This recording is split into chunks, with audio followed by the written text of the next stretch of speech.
Welcome to Wanna Be Clutter-Free, formerly Wanna Be Minimalist, the podcast for busy families who are tired of the chaos, fed up with being overwhelmed, and ready to enjoy life again.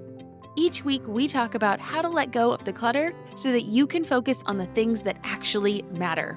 And it's not just physical clutter. We talk about the mental and emotional stuff too, because if it's holding you back, it's time to ditch it. I share what I've done in my own life to declutter, organize, and calm the chaos, but you won't just hear it from me. There are amazing guests too. It's practical, doable, and simple for those of us that want to be clutter-free.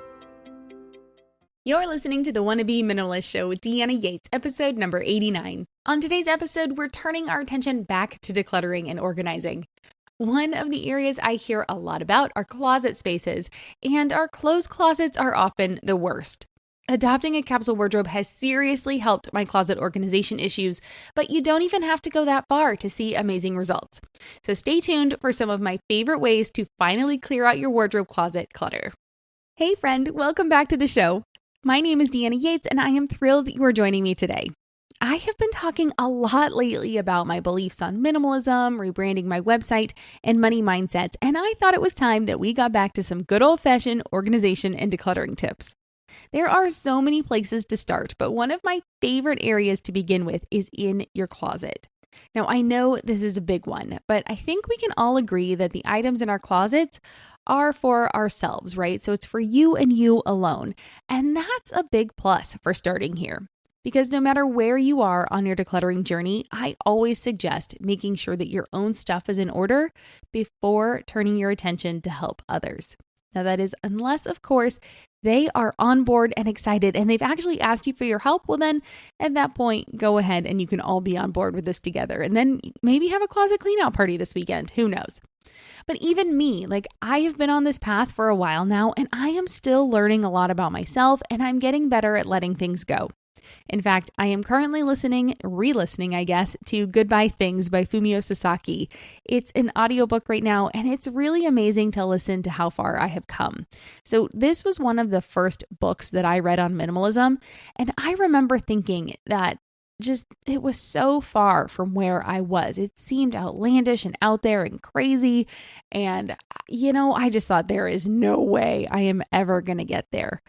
But while I still do have a lot more possessions than Mr. Sasaki, he even talks about how he's a, mid-30s guy, no, he's not married, doesn't have any children. So obviously his lifestyle is way different than mine. He lives in Japan, it's a lot different than what I've got going on here in San Diego with a husband and a child. So that is fine. But I do feel like I have embodied a lot of the same mindsets that he speaks of. So there is a lot more lightness in my life. I enjoy space so much more. I feel like my clutter is under control. And for a lot of reasons, I, feel like I have grown so much on my journey in minimalism. And it's just been really interesting listening to that. So it just goes to show you that really, if we start with ourselves, we can grow a lot, and then we have more to give back. We have an example for people to follow. We have just the ability for them to see the change in us. And that is really big when we're doing this, because it's really hard to get people on board with something that you are not on board with yourself, right? Okay.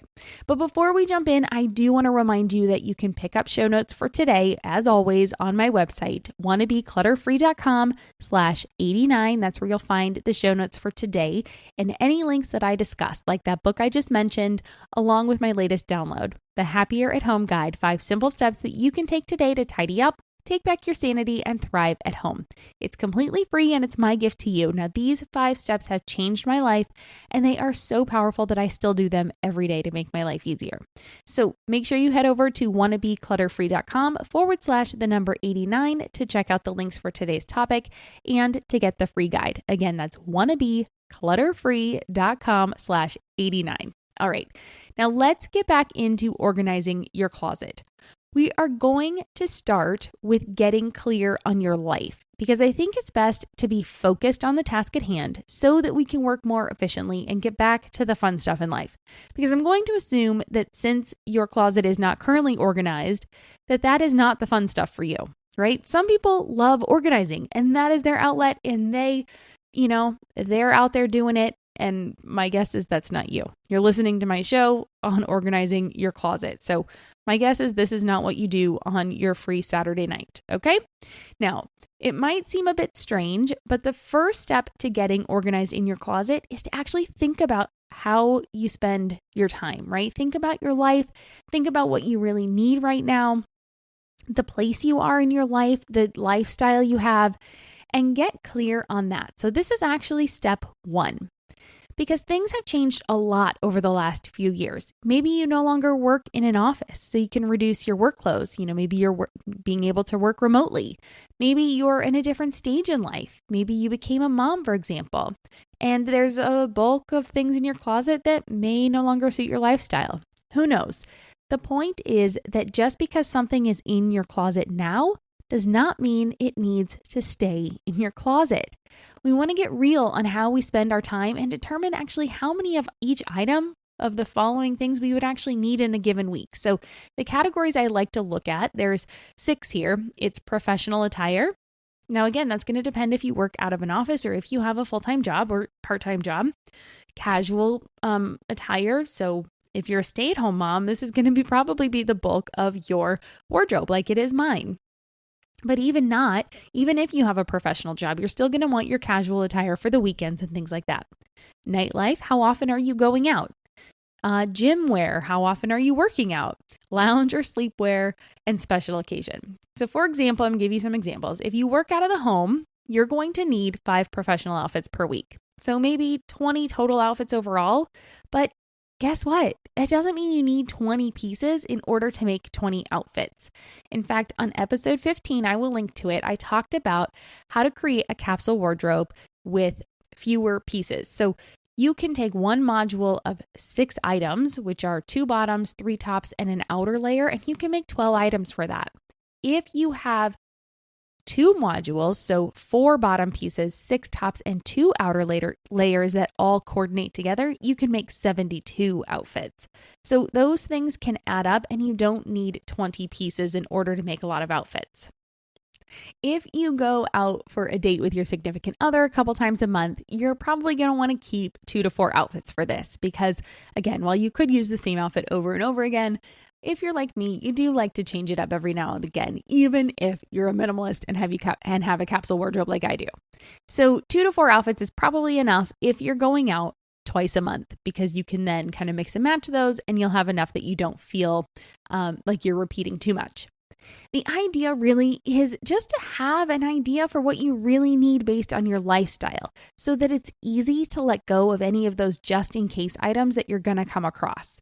Now, I keep one special occasion outfit in my closet, even though I rarely go to these kinds of events.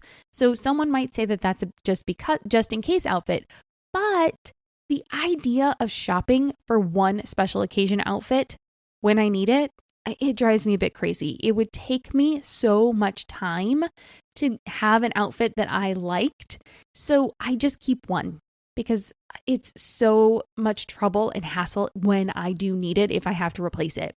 But when I lived in Chicago before I was a mom, I had a professional job. We lived in Chicago and I had several special occasion outfits because I went to events all the time for my job. So those no longer need to be in my closet. That is a life that I no longer live, but now I keep one for the occasional wedding invitation or, different special event that I need to go to. Now, a good rule of thumb is that you haven't worn it. I'm changing the timeline here. If you haven't worn it over the past 3 years, you probably will not start suddenly wearing it now. First off, styles have changed. Your body has probably changed over the last 3 years, and that's okay. Now, normally I would have said if you haven't worn it in the past year, but if your family is like my family, you haven't done much over the past 2 years. So we have to use a little of our judgment here, right? Like we have to understand that okay, now things are going to be different. I'm going to be going out again more, maybe things like that. And you're going to want things on hand that you maybe haven't worn in the last 2 years, but things getting back to normal, you're going to want to start wearing those. So just use your judgment here. And, if you haven't worn it in maybe 3 years, you're probably not going to start wearing it now. So once you have an idea of what clothing you realistically need to have, you can move on to step 2. And step 2 is decluttering. Now, of course, this is not everyone's favorite, but we have to declutter and let go of those items that we no longer need before we can organize the items that get to stay. So there are several ways to declutter your closet, but my favorite is to make a decision on each item as you remove it from your closet. Now, before I was a mom, I would have said, sure, go the KonMari method, take everything out, put it in a pile, have this crazy moment of like, oh my gosh, I have so much stuff, and then feel bad and understand that you need to minimize it because you don't need all of that stuff. But I think we can look at our closet and have that moment too without having to really kind of interrupt our entire life, because now you're a mom. Well, if maybe you're not, but I am. So now as a mom, I don't have the time. I don't have the ability, if my day gets derailed, to have my bed stuffed with clothes. So I think there's a better way to do it. And that is, as you're going through your closet, as you're doing this decluttering process, pick up each item, look at it, and make a decision on it. If you love it, it goes in your keep pile. Better yet, if you have room in your closet, put it back on the rack, because that way, if you get interrupted, it's no problem. You don't have anything out and about, that you don't have this giant keep pile that you have to then clean up later. But my guess is that your closet might be overstuffed at the moment. That's why you're here for the organization ideas, and you may not have space. But as you make room, put those keep items back in your closet. It just makes it much easier to move forward. I'm Margaret. And I'm Amy. And together we host the podcast, What Fresh Hell? Laughing in the Face of Motherhood. Margaret, I would say you're sort of a where are my keys kind of mom. Correct. Sometimes a where are my kids kind of mom. Well, you're, Amy, more of a we were supposed to leave 35 seconds ago, mom. I mean, touche. In each episode of What Fresh Hell, we come at a topic from our usually completely opposite perspectives. I bring the research. And I bring kind of the gimlet eye. Like, is that research really going to work, people? And almost 10 million downloads later, we're still laughing. We also talk to experts in the parenting field, plus parents with stories we can all learn from. We make each other laugh, we challenge each other's assumptions, and we have what we think is the best parenting community on the internet. Check out What Fresh Hell? Laughing in the Face of Motherhood wherever you listen to podcasts. Now, as you're picking things out, if it's a definite no, it's going to go in your donation bag. But I don't want you to just haphazardly put it in a donation pile. I want you to take it off the hanger. I want you to fold it neatly, and I want you to put it in a black garbage bag right away. Because this way, like I said, if you get interrupted, you can stop at any time. You have not made your room a bigger mess. Your keep items are either in a neat pile or already hung up in your closet. Your donation items are now in a garbage bag that you can just pick right up, put it in the back of your car, and be done. You do not have to finish all of this in one session. Fantastic if you can, but let's be real, right? We want to make sure we plan for these contingencies because life is going to life and we never know what's going to happen. Now, there is a third category here. Now, these are the maybes. We're going to come across something in our closet. Again, we're being real here. In an ideal world, we won't have any maybes, but we're probably going to. So these can go in a separate pile or in an area in your closet, or if you're really game to be with me on this and try something new, you can try on each and every maybe as you come across them. And then you can make that decision. If you put it on and you love it, obviously you're going to put it in your keep pile. If you put it on and you're like, no, I don't think so, it goes in the nose. Sometimes we just need to put it on to see if we like it. Now, another thing I have done with my maybes, when I didn't have a bunch of clothes and it wasn't really too crazy in my closet, was I would keep something there and I would give it one last trial run.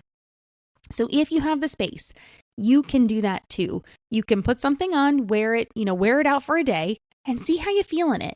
If you fidget with it, if you get compliments on it, if you kind of decide like you don't feel so great when you walk by in the mirror, you go, oh, okay, maybe not. When you're looking at it from a different angle, you're going to get a lot of feedback from yourself, from other people when you wear something out. So you can decide at that point, how did I feel at the end of the day wearing that thing? Did I feel better? Did I feel good about myself? Then you keep it. Did you feel just ho-hum and you kind of felt frumpy? Get rid of it. Life is too short to wear clothes that you don't like. Trust me, it is better to wear the same thing every single day and feel amazing, no one's going to notice. And if they do, they don't matter. Then it is to wear the clothes that make you fidget or feel less than you are or feel frumpy or not great and not living up to your full potential, okay? So please get rid of things that you just don't feel great in. There are plenty of clothes in the world, and I'm sure there are plenty of clothes in your closet that you can get by with. And pro tip, so if you have something you love, but the fit isn't quite right, that might happen. Well, go ahead and take it to the tailor. Tailors can work magic on clothes, and they can turn a so-so piece into a total gem. So the good news is it's not the quickest fix. So that means that you're not going to do it for all of your maybe pieces. You're only going to do it for the pieces that you really love and you're okay investing a little extra money in. So that's why I say those pieces, definitely take them to the tailor because you're not going to do it for every piece. All right, so that is step number 2. That's how we're going to declutter and go through everything in your closet. Then we get to move on to step 3. So once you have decluttered, it's time to organize what you have left. Now for this, we're going to be using the container method. So you need to choose how much space you actually have available and then only keep what can fit into that space. For instance, you can limit the number of hangers that fit in your closet, or you can only keep what will comfortably fit in a dresser or drawer. So if it doesn't fit, then something's going to have to go. Now, this system works very well when you pair it with the next piece of advice, and that is to start with your favorites. So when you start with the pieces that you love and work backwards, you're able to let go of the things that you're holding on to just in case as your spaces fill up. So of course, you're not going to exchange a top that you kind of like for one that you totally love. So it makes it so much easier to just make that decision to fold up that okay top and place it in your donation bag because it's not better than the one you really love. All right, so that's step number 3. It's real quick and you kind of use it like throughout as you're doing the others, right?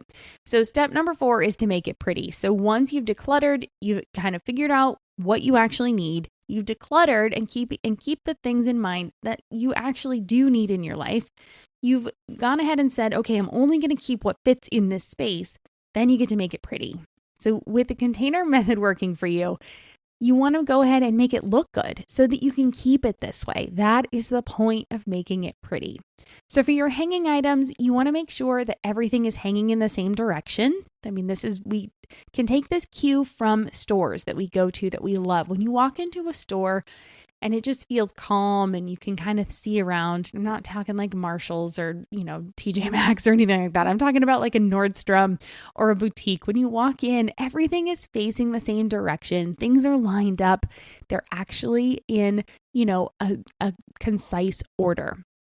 And this way, it makes it so much easier for you to see what you have. And then the next step is to hang the items in this order. So you're going to start with your shirts and you're going to do it by sleeve length. So you're going to do all your sleeveless shirts, then your short sleeves, then your long sleeves, then your sweaters, then your coats if they're in your closet. Then you're going to follow it by your bottoms. So you're going to do your pants by pant length, and then you're going to do skirts and your dresses. You can kind of switch those up depending on if you prefer to have your skirts first and then your dresses and then your pants, you can change that around. But again, we want to do them by length. So it's shortest to longest. Then within each of those categories, so let's go back to your sleeveless shirts, you're going to hang those in rainbow color. So I start with white and then I do my red, orange, yellow, green, blue, indigo, violet, brown, gray, and black. Skip the colors you don't have because if you don't have a rainbow wardrobe, you're not going to have everything. So just skip those ones. And then you're going to put your prints in with the dominant colors. I guess you could do your prints separate, but I like to do them like if I have a white top with black feather print on it. And so that is in my white because white is the dominant color. And so things like that. So just pick the dominant color, make a decision on it. It's not a big deal. This is just for you, but it will look really nice when it's all in that color order. And so you're going to do that for each of your sections. So all your short sleeves are going to be in this color order. Then your long sleeves start again in this color order. And then you do your pants and your skirts and your dresses. And it just makes it easier for you to see like what you have at a glance. And then from there, you can even weed it down further if you're like, okay, now I've got 3 yellow tank tops. Well, I either love yellow tank tops or maybe I just need one. So as you start to kind of live with this wardrobe, you can decide if it is all what you want. So for your drawers, so that was just your hanging things. Now we've got to make your drawers pretty, right? So I suggest folding them and putting them away vertically. Now, this was the folding method that was made famous by Marie Kondo in her book, and I will link to some of my favorite folding videos on Instagram. I know it sounds really silly, but some of these folding techniques are super genius, and I've really enjoyed watching them myself. So I think you'll like them too. It's not Marie Kondo. I can't think of her name right now, but it's genius. So please check out the link and check out her website and her videos because they're amazing and she's got tons of followers. So I'm not the only one that thinks this is cool. All right. So then you're going to put your items in your drawers in similar, fashion as your hanging items. You're going to put all your sleeveless tops together, your short sleeves, long sleeves, pants, shorts, dresses, sweaters, whatever you fold, you're going to put them in kind of groups again, and you're going to do them in the color order. So again, I will repeat, mine is white, red, orange, yellow, green, blue, indigo, violet, brown, gray, and black. Follow the colors of the rainbow and it will look, just chef's kiss. It'll look fantastic. Okay. And really that's it. With those 4 steps, your closet will be organized and the decluttering efforts will make it much easier to access the clothes that you love and, that you just feel amazing in. And when you feel amazing, your days are better and you can give more to the people that you love. All right. And with that, I want to turn it to you. What was your favorite tip from today? Do you have any others you want to share? Well, come on over to the Wannabe Minimalist Family Group on Facebook and let us know. The group is super supportive, and remember, it's a private group, so the things that you share there stay in the group. We are a super encouraging and positive group, and we are looking forward to growing together with you. We can make our lives the ones we are excited to wake up for every single day, and I personally am really looking forward to cheering you along. And don't forget to pick up all of the show notes for today at wannabeclutterfree.com/89. I'll have links for the books that I mentioned and helpful videos that will demonstrate how to fold things vertically for easier storage and access. And there you can also find links to my resources that will help you on your journey, along with my newest guide called Happier at Home. It's all on my website at wannabeclutterfree.com/89. Before I go, I want to thank you for listening to this podcast. If you enjoyed today's episode and haven't done so already, please take a moment to leave a rating and a review. You can do it right now on the app you're using to listen to this episode. And while you're there, take a moment to let me know what you think of the show, and you can do that in a review. Not only is it nice to hear how the show is helping others, it's one of the best ways for me to know what you want to learn about, what I can talk about, the topics that interest you the most, and how I can help you the best. I'm looking forward to connecting with you and helping you on your journey. So if you haven't done so already, please check out our community on Facebook, follow along on Instagram. I'm Wannabe Clutter Free. Join my email list by grabbing the Happier at Home guide or just send me an email. You can find links to everything at wannabeclutterfree.com/89. Now, next week, I am actually going to be taking the week off. My daughter is out of school for the week and we will be traveling to see family. So I will be back here in 2 weeks with an episode about creating your dream life. It's going to be a good one. So please have a fabulous week and I will see you back here in 2. All right, cheers.